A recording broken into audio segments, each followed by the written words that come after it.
حدیث نمبر 91۔ وہ روایت کرتے ہیں کہ ایک شخص عمیر یا بلال نے رسول اللہ صلی اللہ علیہ وسلم سے پڑی ہوئی چیز کے بارے میں دریافت کیا۔ آپ صلی اللہ علیہ وسلم نے فرمایا اس کی بندن پہچان لے، یا فرمایا کہ اس کا برتن اور تھیلی پہچان لے، پھر 1 سال تک اس کی شناخت کا اعلان کراؤ، پھر اس کا مالک نہ ملے تو اس سے فائدہ اٹھاؤ، اور اگر اس کا مالک آ جائے تو اسے سونپ دو۔ اس نے پوچھا کہ اچھا، گمشدہ اونٹ کے بارے میں کیا حکم ہے؟ آپ کو اس قدر غصہ آ گیا کہ رخسار مبارک سرخ ہو گئے، یا راوی نے یہ کہا کہ آپ کا چہرہ سرخ ہو گیا۔ یہ سن کر آپ صلی اللہ علیہ وسلم نے فرمایا تجھے اونٹ سے کیا واسطہ؟ اس کے ساتھ خود اس کی مشک ہے اور اس کے پاؤں کے سم ہیں، وہ خود پانی پر پہنچے گا اور خود پی لے گا اور خود درخت پر چڑھے گا، لہذا اسے چھوڑ دو یہاں تک کہ اس کا مالک مل جائے۔ اس نے کہا کہ اچھا، گمشدہ بکری کے بارے میں کیا ارشاد ہے؟ آپ صلی اللہ علیہ وسلم نے فرمایا وہ تیری ہے یا تیرے بھائی کی، ورنہ بیڑیے کی رضا ہے۔ حدیث نمبر 92۔ اور وہ ابو موسیٰ سے روایت کرتے ہیں کہ رسول اللہ صلی اللہ علیہ وسلم سے کچھ ایسی باتیں دریافت کی گئیں کہ آپ صلی اللہ علیہ وسلم کو برا معلوم ہوا، اور جب اس قسم کے سوالات کی آپ صلی اللہ علیہ وسلم پر بہت زیادتی کی گئی تو آپ کو غصہ آ گیا۔ پھر آپ صلی اللہ علیہ وسلم نے لوگوں سے فرمایا اچھا، اب مجھ سے جو چاہو پوچھو۔ تو ایک شخص نے دریافت کیا کہ میرا باپ کون ہے؟ آپ صلی اللہ علیہ وسلم نے فرمایا تیرا باپ حذافہ ہے۔ پھر دوسرا آدمی کھڑا ہوا اور اس نے پوچھا کہ یا رسول اللہ، میرا باپ کون ہے؟ آپ صلی اللہ علیہ وسلم نے فرمایا کہ تیرا باپ سالم شیبہ کا آزاد کردہ غلام ہے۔ آخر عمر رضی اللہ عنہ نے آپ کے چہرہ مبارک کا حال دیکھا تو عرض کیا یا رسول اللہ، ہم ان باتوں کی دریافت کرنے سے جو آپ کو ناگوار ہوں اللہ سے توبہ کرتے ہیں۔ حدیث نمبر 93۔ انس بن مالک نے بتلایا کہ ایک دن رسول اللہ صلی اللہ علیہ وسلم گھر سے نکلے تو عبداللہ بن حذافہ کھڑے ہو کر پوچھنے لگے کہ یا رسول اللہ، میرا باپ کون ہے؟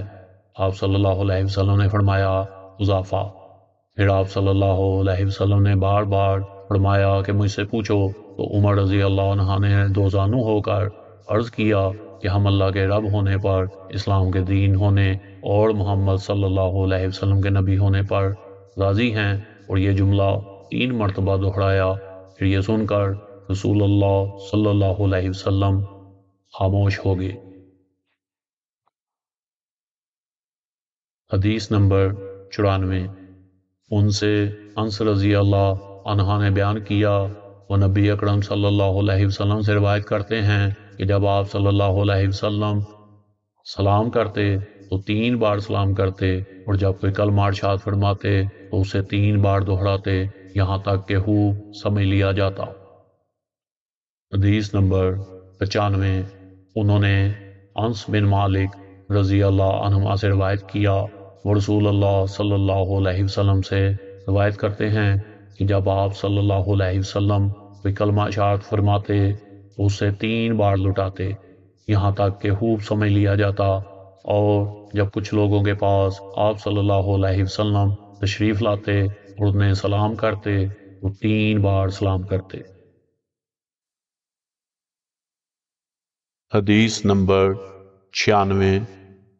وہ عبداللہ بن عمرو رضی اللہ عنہما سے وہ کہتے ہیں کہ ایک سفر میں رسول اللہ صلی اللہ علیہ وسلم ہم سے پیچھے رہ گئے، پھر آپ صلی اللہ علیہ وسلم ہمارے قریب پہنچے۔ عصر کی نماز کا وقت ہو چکا تھا، یا تنگ ہو گیا تھا اور ہم وضو کر رہے تھے۔ ہم اپنے پیروں پر پانی کا ہاتھ پھیرنے لگے تو آپ صلی اللہ علیہ وسلم نے بلند آواز سے فرمایا کہ آگ کے عذاب سے ان ایڑیوں کی جو خشک رہ جائیں خرابی ہے۔ یہ 2 مرتبہ فرمایا یا 3 مرتبہ؟ حدیث نمبر 97۔ ان سے ابو بردہ نے اپنے باپ کے واسطے سے نقل کیا کہ رسول اللہ صلی اللہ علیہ وسلم نے فرمایا کہ 3 شخص ہیں جن کے لیے